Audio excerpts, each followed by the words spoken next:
This is Gadgets Magazine TV, and here's the latest news. Facebook has rolled out Messenger Kids, an app designed to allow kids ages 6 to 12 to have fun video chatting and messaging with friends and family in a parent-controlled environment. Parents in the Philippines will be able to download the app from the Apple App Store and Google Play Store. Every child account on Messenger Kids must be set up by a parent. Parents also control the kids' accounts and contacts through the Messenger Kids parent dashboard. For parents, setting your child up with a Messenger Kids account is done in 4 steps. First, download the Messenger Kids app on your child's mobile device. Then, authenticate your child's device using your own Facebook username and password. This will not create a Facebook account for your child or give them access to your Facebook account.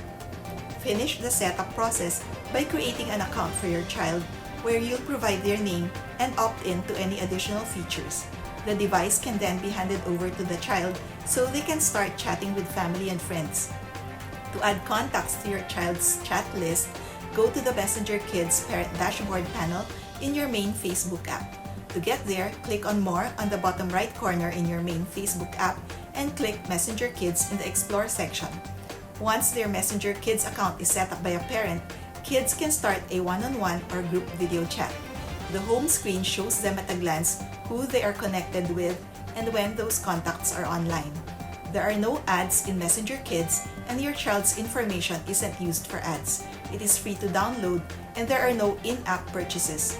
Messenger Kids is also designed to be compliant with the Children's Online Privacy and Protection Act.